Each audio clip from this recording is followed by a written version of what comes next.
Alright, so this is a follow up to my double review slash comparison of the two documentaries about Woodstock 99. I say a lot in my previous review, but even with it being 20 something minutes, there are still a few things that I wanted to say but forgot to say. I did a lot of takes and eventually was like, alright, screw it, let's just use this one and post it. Nothing's ever finished, only rightfully abandoned, as they sometimes say. But one big opinion that I had on Woodstock 99 is I very much feel that Michael Lang was well intended. The big problem was getting John Scher on as his partner, and John Scher being so profit driven. So I will give Michael Lang credit for admitting that he has weaknesses and needed help and needed someone who really knew what they were doing. And John Scher might have been, in many cases, the one who could really execute and bring these ideas into practice. The problem was John Scher was so heavily profit driven. And there was a documentary made about the original Woodstock. It's that shorter one hosted by MTV's Mark Goodman. It's less than an hour long. Around the end, Michael Lang commented he tried doing two more Woodstock concerts. 94 was fairly nice. 99, I think the word he uses is it got a little edgy, and said that there was some compromise with, I don't know if he said corporations or capitalism, I don't remember. But there was that. Another thing is I commented on watching the Netflix documentary back to back with the extended director's cut of the original Woodstock. Something that just really so perfectly contrasts the two concerts. Or actually the three concerts.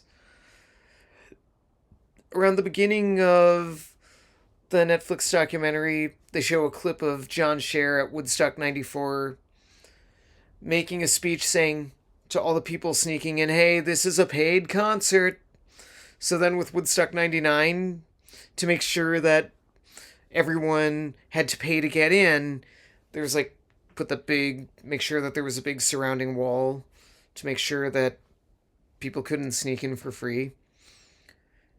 To perfectly contrast that, in the original Woodstock, around the beginning, and I've not seen the theatrical cut of the original Woodstock, I've only seen the extended director's cut.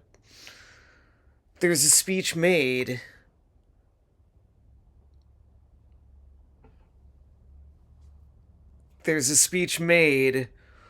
that we're making this a free show now. Our financial backers are going to be hurt by this. That's just the simple truth. But they have agreed to this because you matter more than $1. How much more perfectly can you contrast those two things? And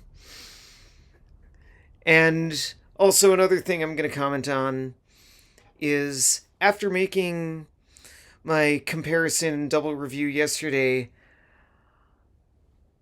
there was a podcast I listened to. They did a review of each, where I now kind of, after listening to their reviews, I now kind of hold a little more firmly to the opinion I expressed that Netflix was a much better film, in my opinion. And I guess kind of in the opinion of these podcasters as well.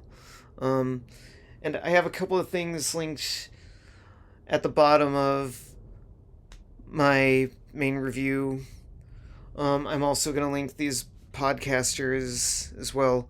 Also, I'm going to link another video on how movies should bring back intermissions.